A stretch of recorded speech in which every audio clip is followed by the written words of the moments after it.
The cool blue light from the lichen fungus did more than push back the dark. It revealed the two of them to each other in a new way.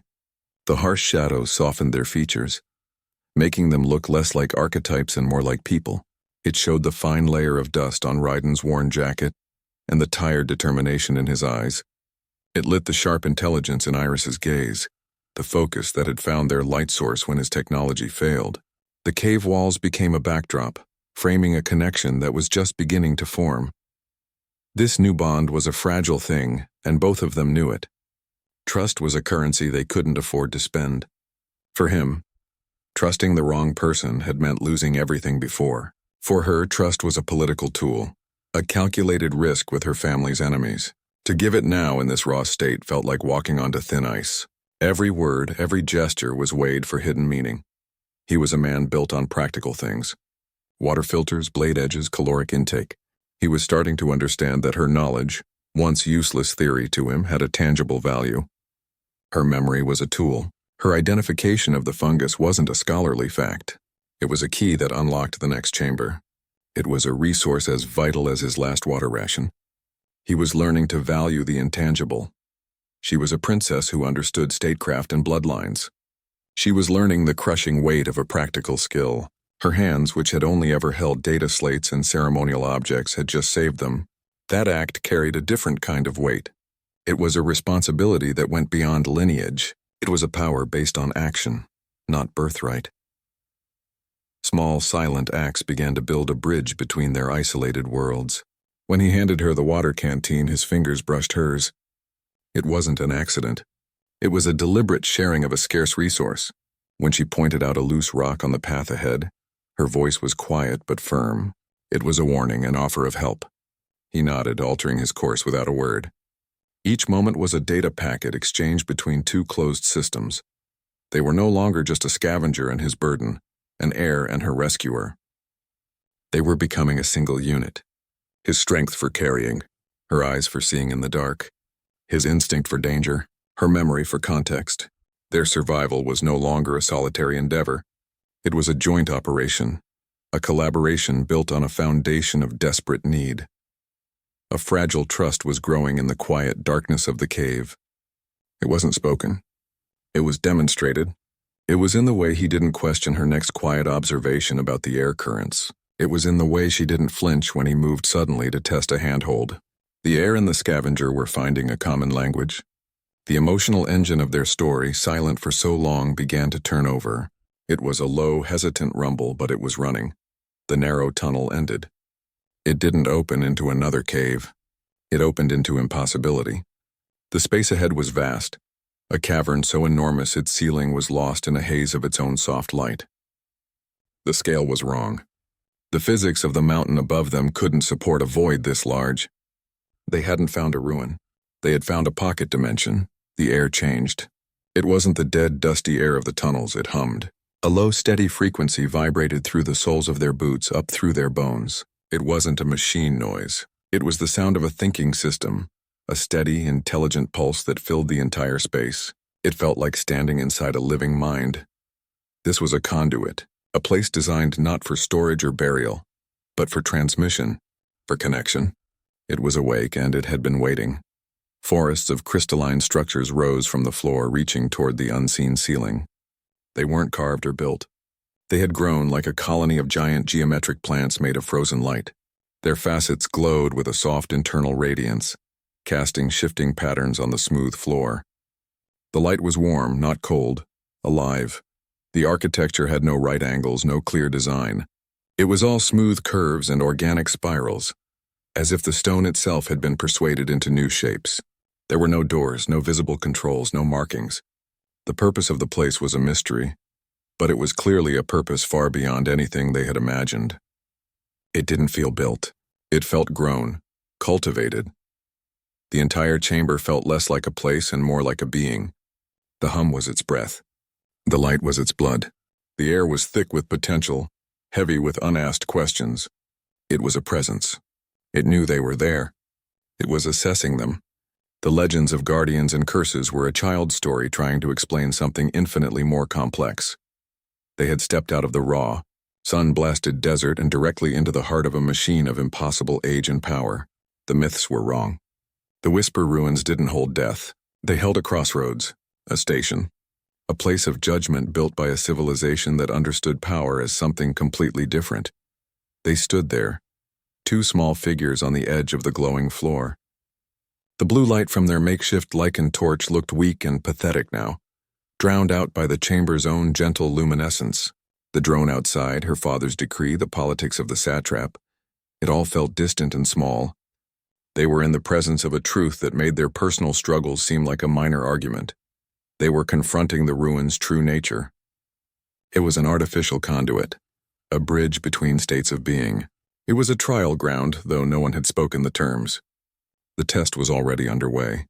The system was reading them, measuring their resonance against its ancient, unknown purpose. It was evaluating their worth on a scale neither of them understood. The real challenge wasn't surviving the desert anymore. It was surviving the revelation of what they had walked into. The voice didn't come from the air. It formed from the light itself. The glowing crystals around them seemed to pulse in time with the words, a soft, calm resonance that vibrated in their chests. It was a presence, not a sound. It addressed them directly, a statement meant for their minds. It offered no threat, no demand. It was a simple, clear declaration of fact, neutral, observational. The trial was voluntary. The system stated this plainly. There was no punishment for refusal, no penalty for turning away, but the choice carried its own weight. To refuse was to stay exactly as they were, to remain in the dark about themselves, to walk out of the cave with the same scars, the same biases, the same narrow view of the world. It was a choice between a difficult truth and a comfortable ignorance. This was not an interrogation. It wasn't a test with right or wrong answers. It was an odyssey, a journey inward. The entire system, this vast living machine, was designed for a single purpose, revelation. It was a mirror, not a weapon. It showed you what you were, not what you should be. Its function was clarity, not correction. It presented them with the most basic, terrifying choice a person can face. Do you want to know? Do you want to see the hidden machinery of your own life, the reasons behind your decisions, the true cost of your actions? Or do you prefer the story you tell yourself, the comfortable fiction? Accepting this required a courage fundamentally different from physical bravery. This wasn't about facing a beast or an enemy. It was about facing yourself. It was the courage to be seen completely, with every flaw and failure exposed to the light. It was the harder courage to see yourself without the filters of pride or shame, to look at your own reflection and not turn away. The guide made no move. It issued no ultimatum. It simply hung there in the light, waiting. The hum of the chamber was a patient sound. It had waited this long. It could wait a little longer. The pressure came from within them, from the unspoken question hanging in the air between them. Did they want to leave this place the same people who entered it? The luminous presence formed the final words, a calm, resonant tone that filled the vast space. The trial is open to you. It was an invitation. A door swung wide. There was no fanfare, no dramatic shift. The light simply seemed to part ahead of them, revealing a path deeper into the crystalline heart of the chamber. The way was clear. They looked at each other. No words passed between them. The decision was made in the silence. They had come too far to turn back now. They had run from hunters and faced the dark. The unknown ahead was less frightening than the known behind. Together they stepped forward. They didn't walk into the light. They walked into the quiet, waiting depths of their own pasts. The journey was just beginning. A seamless pillar of the same living crystal rose from the floor in the chamber's exact center. It was a terminal, a dais, a focal point for whatever came next. It didn't look like a machine. It looked like an altar. It required an offering, not a spoken vow or a physical object. It demanded a biological signature. A key made of blood. Iris understood the principle instantly. Her entire life had been about bloodline. Its purity was the source of all authority. Her worth had been measured in it and her worthlessness declared by its perceived flaw. This was a lock she was born to open. She told him to step back. This was a royal matter, a duty of her lineage. She reached out, pressing her palm flat against the cool, smooth surface of the central pillar. Nothing happened. The crystal remained inert. The hum of the chamber did not change. There was no recognition. There was no click of a mechanism engaging.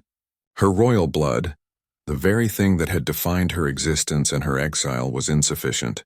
It was obsolete. It was the wrong key for this lock. The understanding washed over her, cold and shocking. The system was never designed for a single, pure lineage. That was her father's sickness, his narrow, fearful philosophy. This place was older, wiser. It was built for synthesis, for the merging of different potentials. It wasn't interested in purity. It was interested in combination. Its entire purpose was connection, the bridging of divides. It required two different worlds to create something new. Her worth was not in her blood. It was in her willingness to join it with another, to create a new pattern. The act was a metaphor made literal, a ritual of unification. The pillar wasn't a lock to be opened. It was a loom. It needed two distinct threads to begin weaving. They had to choose to become a key together. It was a voluntary act, a conscious decision to blend their essences, their histories, their very natures at the most fundamental level.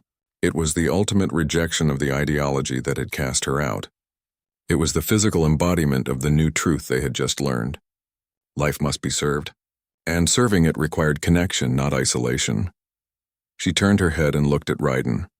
Her face was pale, her eyes wide with the shock of the revelation. It overturned everything. Her entire identity, which had been built on the exclusivity of her blood, now hinged on its inclusion with another. She had to ask this stranger, this human from a world of scavengers, to complete her, to make her whole enough to proceed. Her voice was quiet, but it cut through the hum of the chamber. It was the most shocking thing she had ever said. It was the death of her old world and the birth of a new one in a single sentence. "Your blood alone isn't enough," she said, her gaze steady on his. "It needs both of us." The concept was staggering. Two worlds joining, the heir and the scavenger, the alien and the human, was no longer a poetic idea. It was the literal biological mechanism for any hope of progress. The path forward was a choice they had to make with their own bodies. The solid floor of crystal vanished beneath their feet. It didn't break or shatter. It simply ceased to be solid. There was no drop. There was only a sudden, weightless transition. They were not falling in terror. They were descending through a river of pure, brilliant light. It was a current, carrying them gently but irresistibly downward. It was the opposite of the desert's harshness. It was a yielding, accepting medium, a descent into pure, unformed possibility. Their old identities unraveled in that light. The labels they had carried, scavenger, heir, human, alien, broken whole, they meant nothing here. They were stripped down to their core essences, the raw material of who they were before the world wrote its stories on them. Their physical forms seemed to dissolve, not into nothingness but into potential. They were being unmade, not to be destroyed but to be reimagined. Paths branched out before them in the radiant space, not physical paths but streams of consequence. Each one was a possible future, a different version of what they could become. One path glowed with the cold, hard light of pure logic, a future of efficient survival but emotional solitude. Another pulsed with a warm, connected radiance, a future built on bonds that came with their own vulnerabilities. Each branching line was the direct result of a choice they had not yet made. They were looking at the map of their own freedom. The guide's presence was a quiet hum at the edge of their awareness. It offered no direction. It only clarified the terms. There was no single pre-written destiny waiting for them at the bottom. There was no fate they were meant to fulfill. There were only choices, a near-infinite array of them. The future was not a destination. It was a thing they had to actively select, to build with their will right here, right now. They were the architects. This was the true terror of the process. It was not the fear of pain or loss. It was the vertigo of absolute freedom. The safety net of a predetermined path was gone. There was no script, no duty to follow, no bloodline to obey. They were utterly responsible. The weight of that unlimited potential was heavier than any physical burden. They had to choose what to carry forward and what to leave behind in this place of light. They plummeted through the heart of the conduit, 2 points of consciousness in a vast, radiant, metaphysical space. The entire chamber had been an antechamber. This was the workshop. This was where the real work happened. Transformation was not framed as an erasure of the self. It was not about becoming someone new. It was an expansion. It was about integrating the lessons, accepting the scars, and choosing which parts of their old selves were strong enough to build upon. They were being given the tools to forge their own meaning from the raw materials of their lives. The light was not judging them. It was waiting for their instruction. Iris broke the surface of the pool, gasping. The desert air hit her skin. It was warm, but this time it wasn't an assault. It was a feeling she hadn't known for years. Just the heat of the sun, not the pain of her body. The deep grinding ache in her spine, the constant fire in her legs, the dull numbness she had accepted as her permanent state. It was gone. The absence of pain was a shock. It was the first thing she noticed. She dragged a wet hand across her face, blinking water from her eyes, and just breathed. Her body felt different. It felt like her own again. She looked down at her legs. They were there, floating just below the surface of the clear water. On a tight, silent command from her mind, her right knee bent, then her left. The muscles tightened. They obeyed.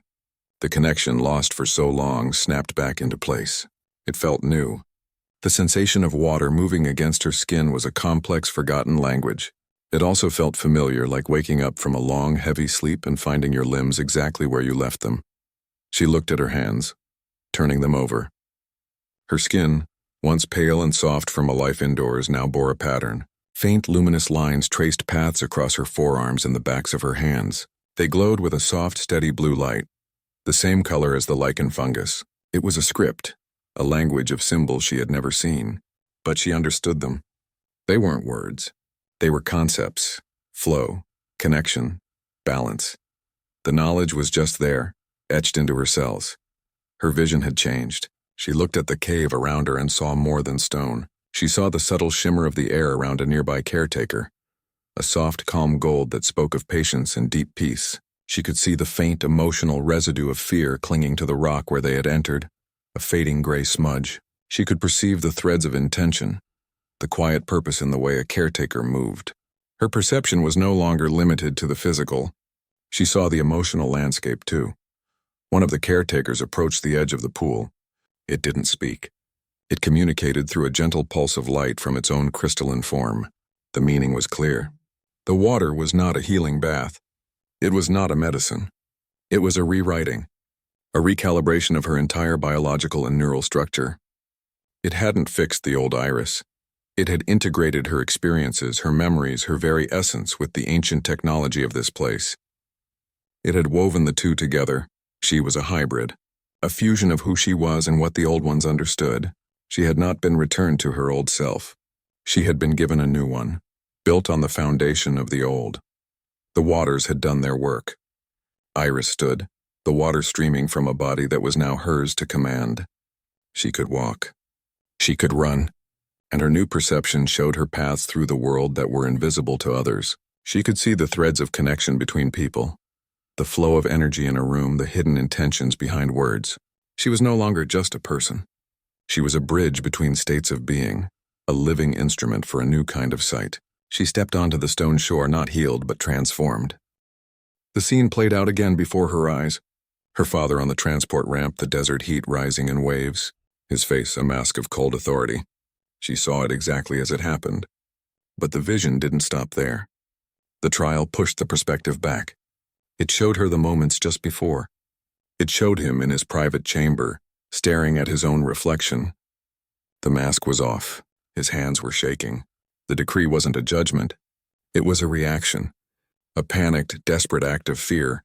The vision pulled her deeper into his past. She saw him as a young man, not a baron.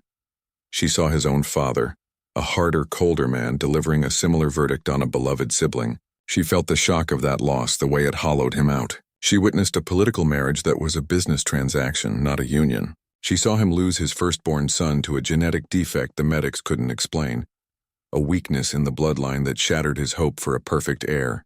Each loss was a blow. Each one chipped away at something soft inside him, leaving only hardened stone. His brutality was reframed. It wasn't a natural state. It was a defense mechanism, built layer by layer over a lifetime of grief and insecurity. His obsession with strength was a wall he built to keep out the chaos of loss. His cruelty toward her was the application of a flawed, desperate logic. If he could cut out the weakness, he could stop the pain. He could control the outcome. It was a terrible, wrong-headed solution, but it had a twisted internal consistency born from a history of powerlessness. This new knowledge did not excuse him. His action was still monstrous. Her paralysis was still real. The desert was still a brutal sentence, but it complicated her pure, clean hatred. It was no longer a simple story of a strong man crushing a weak girl. It was a story of a wounded man, terrified of his own fragility, projecting that fear onto his child. He wasn't a monster from a storybook. He was a man who had been broken and had chosen to break others rather than heal himself. She was forced to empathize with the architect of her suffering. Not to forgive him, but to understand him. The lesson was about cycles. Pain begets pain. Abandonment teaches abandonment. Her father had been abandoned by his own father's ideals, by fate, by the universe's indifference. He had learned that lesson too well, and he had passed it on to her. The trial was showing her the chain, link by link. Iris confronted not just his cruelty, but the raw, hidden pain that fueled it. She saw the boy he had been before the world hardened him. She saw the fear in his eyes that he masked with cold authority. It was a painful, sickening shift. Her understanding of power, which had always been about dominance and control, began to fracture. She saw that the most powerful man she knew was also the most afraid. His strength was a performance to hide a profound weakness. The foundation of her world, built on the absolute rightness of his rule, developed its first deep crack. Power was not what she thought it was. The vision seized him. One moment he was in the glowing chamber. The next he was back on the dusty red plain of Helios Prime. The memory was sharp, clear. He saw the tactical map in his head, the clean lines of advance, the weak points in the enemy's perimeter. He remembered the satisfying click of the mag clamp as he secured the reinforced cargo container. The mission was a success. High-value minerals secured, a strategic victory for his faction. The resources would mean power, leverage, survival for his people. He had done his duty. He had been a good soldier, but the trial showed him more. It peeled back the sterile layer of the mission report. The memory was no longer just about the container and the map. It was now accompanied by the faces he had chosen to ignore, the family living in the small habitat on the periphery of the mining zone. The look on the father's face as their stabilizers were commandeered for the transport. The way the mother pulled her children close. He had seen them. He had registered them as a minor obstacle, a variable in the equation. He had made the calculation. Mission objective outweighs local inconvenience. He had filed them under collateral damage and moved on. His duty had been a shield. It protected him from their reality. It let him hear their protests as background noise, not as screams. The guide stripped that shield away. It made him hear them now. Not as a memory, but as if he were standing there again.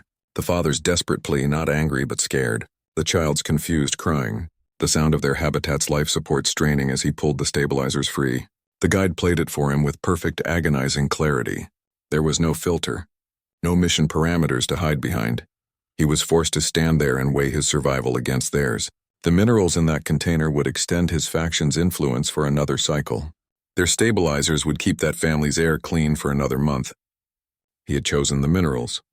He had chosen the abstract concept of duty to the group over the immediate, tangible need of specific people. He had chosen the future over the present. He had chosen power over compassion. The verdict did not come with anger or condemnation. The presence surrounding him radiated a deep, profound sadness. It was the sadness of an observer who had seen this choice made 1,000,000 times across 1,000,000 years. It was the weight of a familiar, tragic error. It was not a punishment. It was a grave correction of his internal ledger. Raiden faced the true cost. It wasn't in the resources gained. It was in the stabilizers taken. It was in the fear on those faces he had so easily dismissed. His duty, his unwavering focus on the mission had been a form of moral blindness. He had followed orders without questioning their human toll. He had been efficient. He had been effective. He had also been brutal. The guide's silent judgment was inescapable. He had to accept that duty without compassion, obedience without empathy was not strength. It was just another kind of barbarism, polished smooth and given a flag to wave. It was the same cold calculus that had left a girl to die in a desert. He was not as different from her father as he wanted to believe. The resonance in the chamber shifted. The hum of the living machine tuned itself, the frequencies aligning into a clarity that was more than sound. The light from the crystalline structures focused. the patterns on the walls and floor resolving into a single coherent message. It wasn't a voice.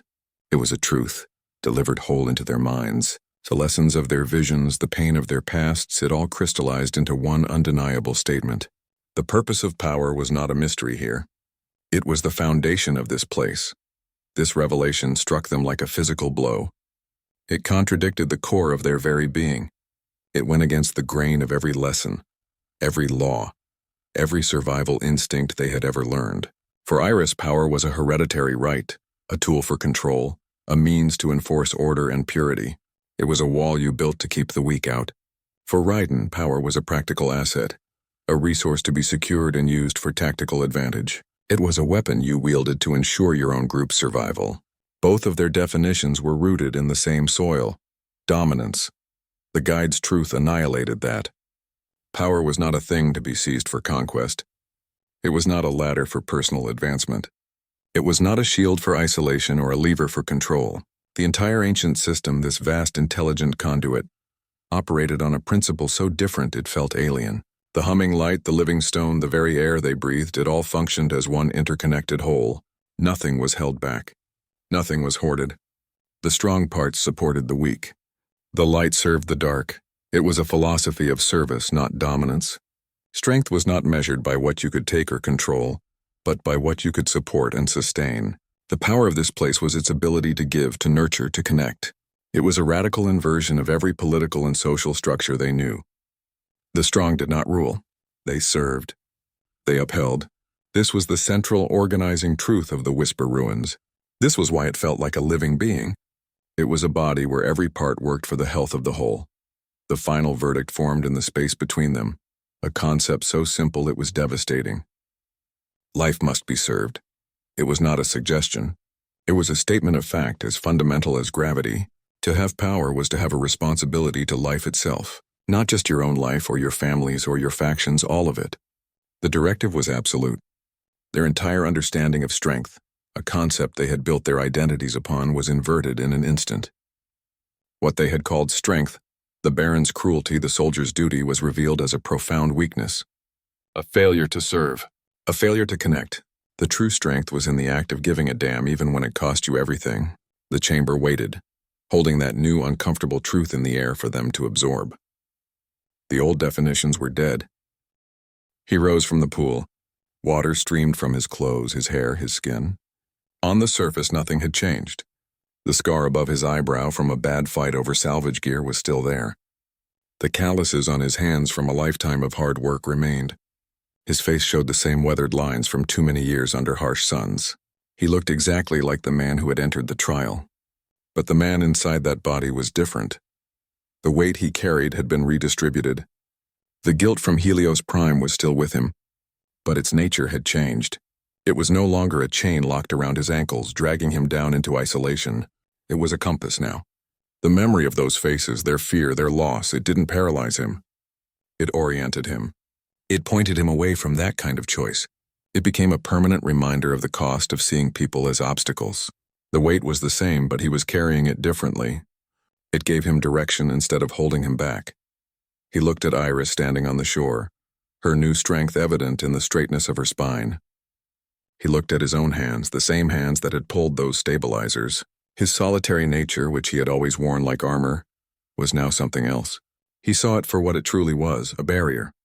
It was a wall he built to keep the complications of other people out. It kept him safe, but it also kept him small. It prevented the messy, difficult work of true connection. It was a limitation, not a strength. He accepted the new truth. His future, whatever it was, could not be built on duty alone. It could not be a solitary path of survival and acquisition. It required connection. It needed the friction and the trust of working with another person. It needed the vulnerability of relying on someone else's skills, someone else's perspective. The idea would have made him deeply uncomfortable just days before. Now it felt like the only logical step forward. His transformation was internal. It was a quiet, profound alignment with a new set of ethics. The core of him had been recalibrated to a different frequency. He understood the guide's lesson in his bones. Strength was not in independence. It was in interdependence. He waded to the edge of the pool and stepped onto the stone. He didn't look at the caretakers. He looked at Iris. He saw not a rescued noble or a problem to be solved. He saw a partner. He saw someone who understood the weight of the past because she carried her own. He saw the person whose blood now ran with his in the veins of this ancient place. His old life of solitude was over. It was a choice he was consciously leaving behind. He acknowledged the barrier it had been. He chose to step around it. He would become a co-architect. Not a leader, not a follower, a builder working alongside her. They would not just survive. They would build something new. A future based on the radical, terrifying, necessary idea that no one builds anything worthwhile alone. The choice was made not with words, but with a slow, sure nod in her direction. The alliance under the twin suns was now a covenant. A caretaker approached them on the shore. It didn't speak. It communicated through a soft, gentle light that pulsed from its core. The meaning formed in their minds. The valley, the luminous pools, the very air, all of it was a single, living example of the philosophy they had just been taught. This was a place where life must be served was not a theory. It was the operating system. Every plant, every crystal, every being here existed to support the whole. It was a working model of interdependence. This voluntary system stood as a direct challenge to every form of power they had ever known. The Baron's rule was based on force. His will was law. Obedience was mandatory. His power was a weapon used to compel. Here power was an offering. The caretakers made that clear. No one was commanded. Transformation was an open invitation. You could walk right up to the edge of the pool of light and choose not to step in. You could keep your scars, your pain, your limited view. The choice belonged entirely to the individual. It was never an imposition. Healing here wasn't a passive act. It wasn't something done to you. It was a reciprocal process, a kind of contract. The waters could recalibrate your body, but they required an active choice from your mind. You had to accept the new truth. You had to release the old story. You had to want the change. The system gave, but it asked for something in return: conscious participation. It was a dialogue, not a monologue. The doors to this sanctuary were sealed against coercion. The caretakers explained that the very rocks would not yield to anyone who tried to force their way in with weapons or threats. The system was designed to remain hidden from those who saw power as a tool for domination. This single brilliant principle was its ultimate defense. It protected the entire valley from being corrupted, from being turned into just another weapon for a despot or a resource to be strip-mined. It could not be stolen. It could only be received. This was a system built on a foundation of trust, not fear. The caretakers did not guard the pools. They tended them. Their role was maintenance, not enforcement. They trusted the system's own integrity to filter out those who would misuse it. They trusted individuals to make their own choices. It was the opposite of the satrap's paranoid control. It was the antithesis of the security state. It represented a form of strength that didn't need to show its teeth. The sanctuary's entire philosophy was a direct refutation of coercive power. It proved that order did not require tyranny. That strength did not demand cruelty. It presented a third path, one that her father's culture and Raiden's faction had never even imagined. This changed everything. Iris stood between these two worlds. She understood the cold logic of her father's rule. She now understood the warm logic of this sanctuary. Her role was cemented in that moment. She was not just a survivor. She was a translator, a mediator. She could speak the language of bloodlines and the language of connection. She could explain the old system's fears to the new system's keepers. She could explain the new system's possibilities to the old system's prisoners. She was the living bridge. Her value was no longer in her title. It was in her unique position to interpret one world for the other. Her father declared her bloodline tainted by weakness and abandoned her in the scorching desert. But when a human scavenger named Raiden finds her paralyzed body, he says something that changes everything. Where I come from, we call that barbaric. This is how an heir's worth gets redefined beyond lineage and ceremony. The words hung in the hot air long after the transport's engines faded. Her father's final sentence was a law, a verdict, a death sentence rolled into one. His reasoning showed no hatred, only a sterile, chilling logic. Physical imperfection was a crack in the foundation, a weakness that could undermine the entire dynasty's claim to power. This was not an emotional decision. It was a political one, as calculated and absolute as any territorial annexation. He erased her name from the family registry that same hour. He stripped her of the right to bear their crest, to speak their language in formal address, to even be acknowledged by the court. Her identity wasn't just taken. It was surgically removed, leaving a hollowed-out shape where a person used to be. This single act demonstrated the core philosophy of his rule. Purity of bloodline was everything. Strength was not just valued. It was the only currency that mattered. A single, flawed thread could unravel the entire tapestry of their legacy, and so the thread was cut. Iris lay in the sand, the grit already working its way into her fine silks. She still thought of herself as the Baron's daughter, a title that now meant less than the dust on her cheek. Her mind, sharp and educated, remained hostage to the culture that had cast her out. She knew the desert's name, its history, its dangers. She understood precisely what her father had done and why he had done it. Her paralysis was a cage, but the real prison was the unshakable belief that he was right. The heat rose from the ground in shimmering waves. The horizon blurred into a featureless expanse of orange and brown. There was no shelter, no landmark, no source of water. It was a killing field disguised as openness. The twin suns began their slow, pitiless arc across the sky. Each passing minute was a sentence being carried out. She felt the weight of it, the crushing finality. He had looked down at her, his face a mask of detached duty. The bloodline cannot be tainted by weakness, he had said. It was a clean, simple statement. It required no further explanation. It was the last thing she would ever hear from him. Her old life ended there, on that exact patch of sand under that unforgiving sky. What came next was not a continuation.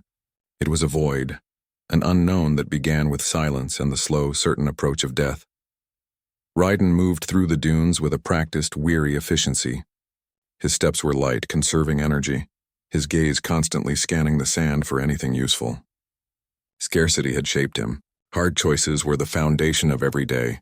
His mind worked on a simple calculus. An object was either salvage or a problem. A body was usually the latter. It meant danger or a waste of time or both. He'd learned that on Earth, in places where sentiment got you killed and resources were everything. He saw the shape from a distance, a dark smudge against the orange sand. His first thought was gear. A dropped pack, maybe a broken drone, something to strip for parts. He adjusted his course, his pace quickening slightly.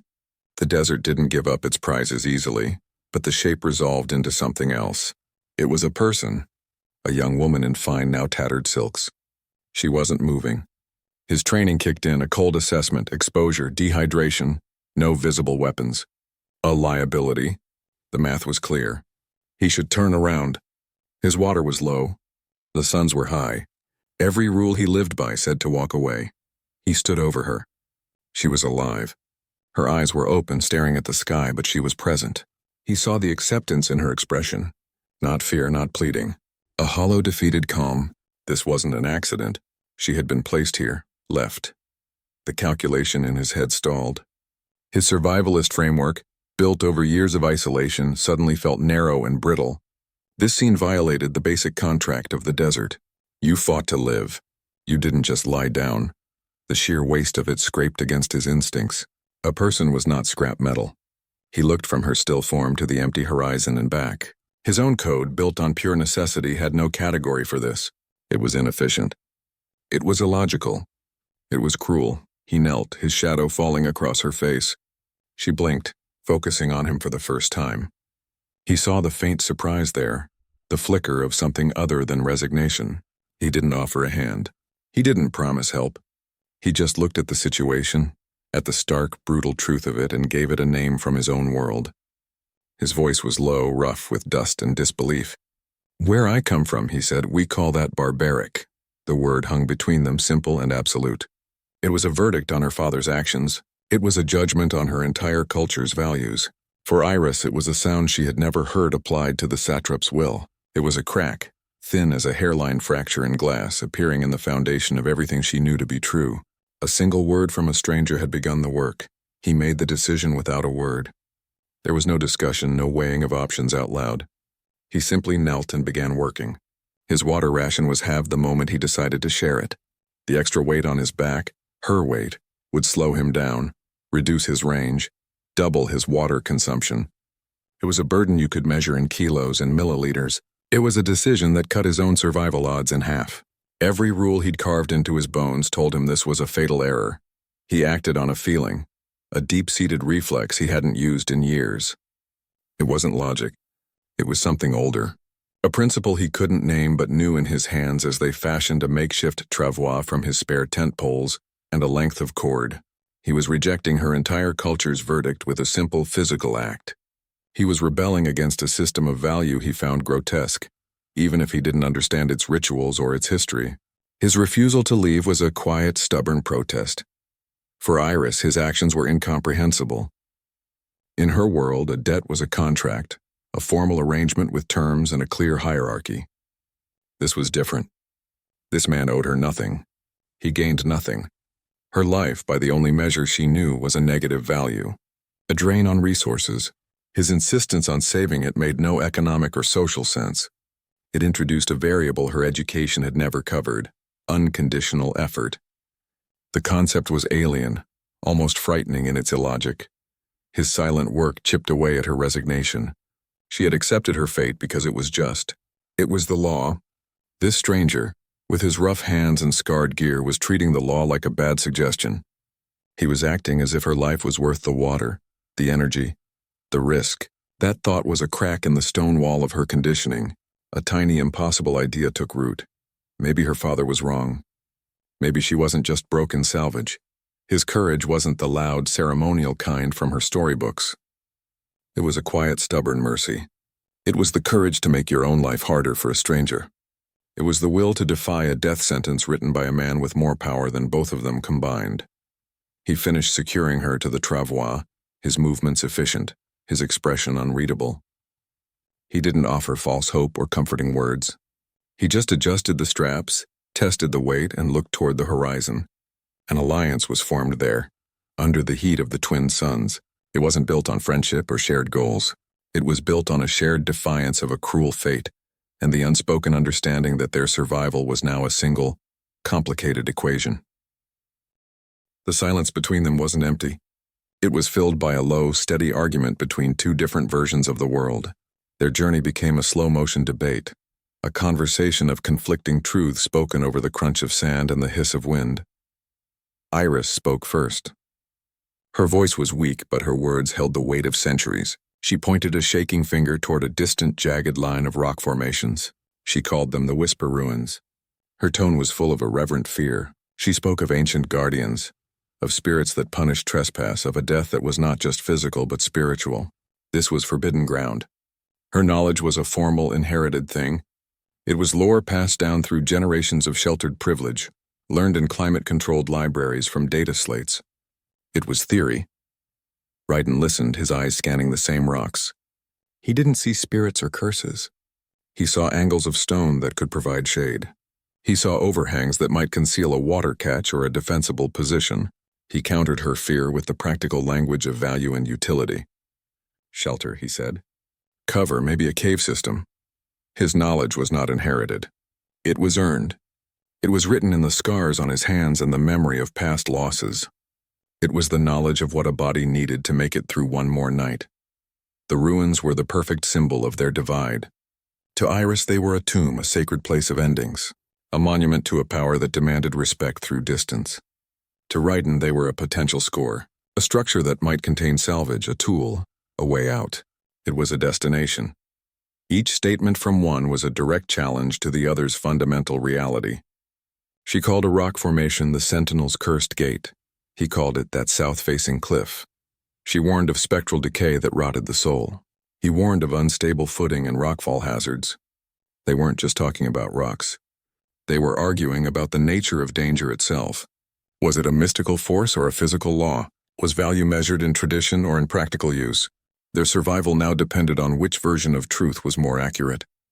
Was the desert a place of ancient, intelligent malice? Or was it a harsh, indifferent environment governed by predictable rules? The question wasn't academic. Their path was leading them directly toward those dark stone teeth on the horizon. They were running out of water. The suns were relentless. The map in Ryden's mind, a map of resources and risks, was pointing toward the one place Iris's entire education told her was certain death. He was betting his life and hers that her world was wrong. She was being dragged toward her deepest fear by a man who saw it only as a chance. The argument would be settled not by words but by whatever waited for them inside the stone. The desert's deep quiet shattered. A high-pitched mechanical whine sliced through the air, an angry insect sound growing louder by the second. Reedon froze, his head snapping up, eyes scanning the empty sky. He knew that sound. It was the sound of a hunter-killer drone, a long-range surveillance model. The Baron's reach was much longer than they had let themselves hope for. He hadn't just abandoned her. He had sent cleaners. The drone dropped from the sun's glare, a dark angular shape against the blue. It wasn't just a machine, it was a brutal physical extension of her father's will. His cold decree in the transport bay was now given form and motion. It carried sensors, weapons, and a single-minded purpose: to erase the mistake completely. It made the desert itself an active, hunting entity. The sand and the sky were no longer just a harsh environment. They were a weaponized landscape. Their options shrank to nothing in that instant. Turning back was impossible. The open dunes were a death sentence, offering no cover from that thing's eyes. Standing still meant being found. Their path forward was the only path left. The dark, jagged line of the Whisper ruins stood ahead. No longer just a destination debated over, but their only possible refuge. The drone banked, its sensors sweeping the ground in a slow, methodical pattern. It was vectoring in. Reedon didn't hesitate. He grabbed the poles of the travois and broke into a low, frantic sprint, dragging Iris behind him. Every decision was measured in seconds and meters now. A shallow dip in the sand bought them 3 seconds of concealment. A large rock outcropping offered 10. He moved from one scant piece of cover to the next, his lungs burning, his muscles protesting the extra weight and the desperate pace. The rock formations loomed closer, their shadows deep and inviting. They were still hundreds of meters away. The drone's whine pitched higher, turning into a targeting lock screech. It had them. A red targeting laser painted a hot dot on the sand just meters from Reedon's boot. He veered sharply, putting a fragile sandstone pillar between them and the drone. Chips of rock exploded from the pillar as a kinetic round hit it. This was no longer a philosophical journey or a debate about worldviews. The call to adventure had become a frantic, literal sprint for their lives. The ruins, a place Iris believed was cursed and forbidden, were now their only chance for cover. The dangerous pursuit was hurting them, forcing them toward the one place they were both afraid of for entirely different reasons. They were running from a manifestation of her father's power, directly into the heart of her people's oldest fear. There was no more time to argue. There was only the run, the whine of the drone, and the dark, waiting mouth of the cave ahead. The cold stone swallowed them, a sudden shock against the desert's burning heat. The air was still and heavy, smelling of old dust and something else, something metallic and dry. The entrance tunnel was narrow, forcing Reedon to leave the travois and carry Iris. The darkness was absolute. It was everything she had feared from the ancient texts. A tomb, a place of silence and old death. The legends whispered of guardians that stripped the warmth from souls. She could feel that ancient chill on her skin, but the danger outside was more immediate. The mechanical shriek of the drone still echoed faintly from the entrance. This place of fear was now their only shield. Their chance for survival was hidden somewhere in this oppressive dark. Reedon set her down gently against a wall, his movements quiet. He pulled a small device from his pack, a short-range scanner. Its screen flickered, casting a weak green light on his face. He frowned at the readout. Rock's too dense. Can't get a reading. Can't see a thing. His words hung in the dark. Without light, they were trapped. They couldn't go forward. They couldn't go back. Iris leaned her head against the cold wall. Her eyes, trained for years to appreciate fine art and intricate architecture, now strained against the nothingness. Her mind, a library of useless aristocratic knowledge, began to work differently. It searched for data that was actually useful. A fragment of text surfaced. A historical scroll on early settler botany, something she'd studied for a ceremonial exam. It described a symbiotic organism, a fungus-like growth that fed on certain mineral deposits in the rock. It was noted for its faint bioluminescent properties. The scholars had called it a biological curiosity. A footnote: her body, which had been a prison in the sand, became a tool. Her hands, which could not grip or walk, were perfectly steady. They were made for delicate tasks, for handling fragile artifacts, not for survival. Until now. She reached out, her fingers brushing the rough stone where it met the sandy floor. She moved them slowly, searching for a different texture. Cool, slightly damp, a soft leathery feel. Her fingers closed around a clump of it. It came away from the rock with a soft tear. She held it in her palm. For a moment, nothing. Then a faint blue glow began to pulse from within the fibrous mass. It grew stronger, illuminating her hand, then her arm, casting long shadows on the wall. It was a soft, cool light, but in the total blackness it was as bright as a star. Raiden turned, his scanner forgotten. He looked from the glowing organism in her hand to her face. He didn't smile. He just gave a slow, single nod. It was an acknowledgement. Her academic lore was no longer theory. His practical need was no longer a dead end. A piece of alien knowledge and a human's desperation had combined to make a light. They had a way forward.